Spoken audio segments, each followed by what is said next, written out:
Hello everyone, welcome to Phoenix English.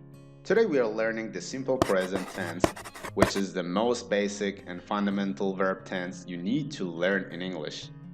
It is a tense that enables us to give basic information about ourselves, express desires, and share opinions. And for basic survival in English, it is the one thing you need to know, which is why we focus a lot of attention on the simple present during the first levels. Here is a detailed look at how to form the simple present and when to use it. First, we focus on its structure. How do we make the present simple tense? The positive form. Forming the simple present in English is quite easy, because with the exception of the verb to be, all verbs only have two forms.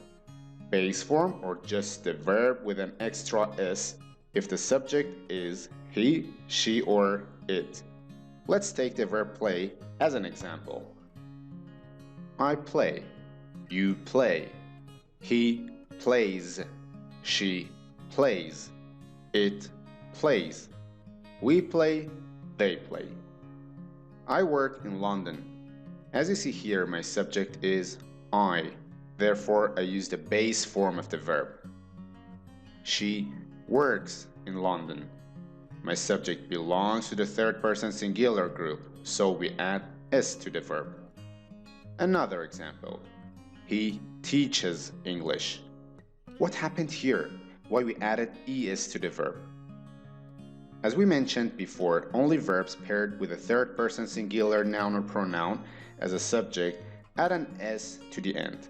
Similarly, we add es to a third person singular noun or pronoun with the added condition that the verbs ends in sh, ch, double s, x, or double z. You see, because the verb teach ends in ch, we add es to the verb in the positive sentence when my subject is third person singular. Michael fixes broken pipes. She washes her face. There are also few verbs which are irregular in the present simple. Have becomes has. I have a car, she has a car. Do becomes does. I do my homework, he does his homework. Go becomes goes. We go to school, Elif goes to school. That was all about positive form. Now it is time to work on its negative structure.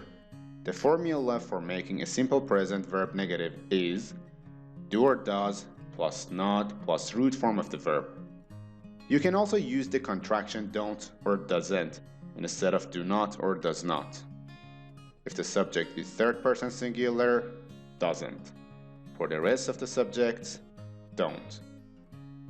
Pauline does not want to share the pie. In negative form, because we have does as an auxiliary verb, we do not use s or es for the verb. Be careful about this point. She doesn't go to school. We don't practice French. Her friends do not agree. How to ask a question? The formula for asking a question in the simple present is do or does plus subject plus root form of the verb. Do you study English? Does she teach French? Similar to the negative structure, due to the fact that we have does here, we do not add s or es.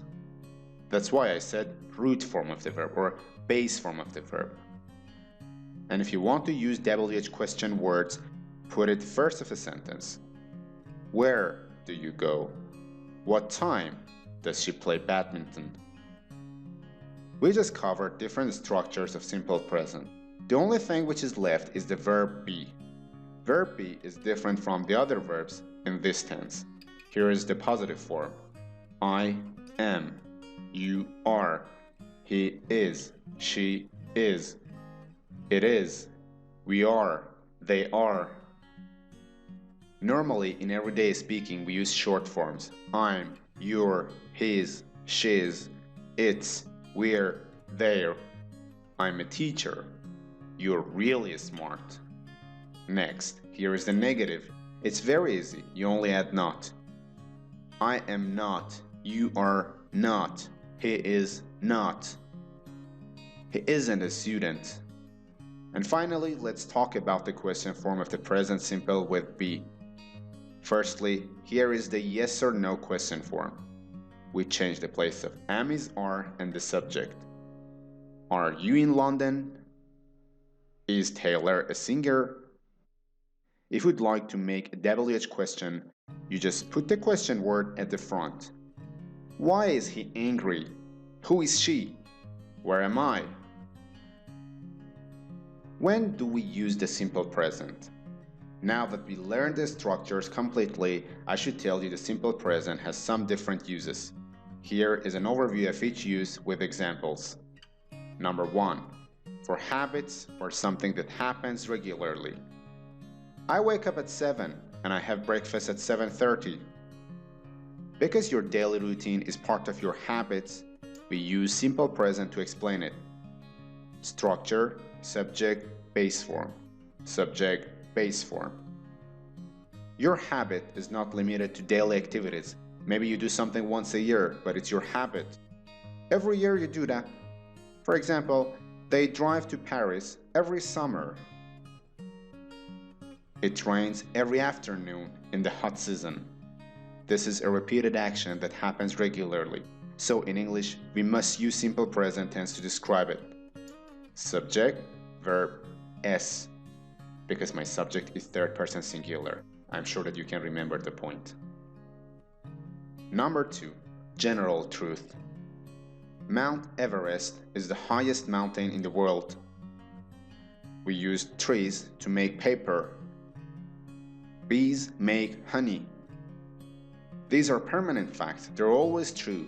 For example, about the third sentence, we know that bees have always made honey. 1,000 years ago, they did it. Now they do, and in the future, they will do again. Therefore, because it's a general fact, we use simple present to talk about it. Number 3. Fixed arrangement. Something that is fixed in the future. For example, the times of transport, meetings, or events.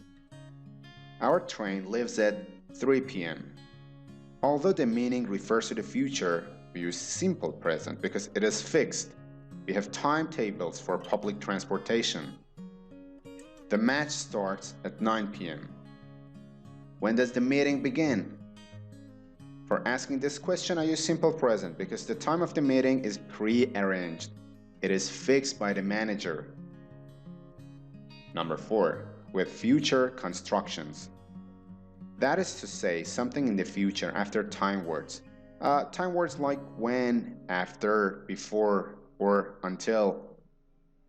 I'll talk to John when I see him. First part of the sentence may sound unfamiliar to you because we haven't covered this grammar yet. We use will when we want to talk about future time. In close future, I'll tell you everything about it, don't worry. Just what is important here is the second part after this time word, when. As you have recognized, its structure is simple present, subject, verb. You must finish your homework before you go home. That's all about simple present. We covered all the important points. If you have any questions, you can drop a comment under this post.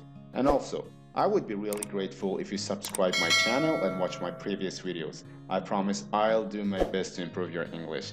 Thank you for your time. See you soon.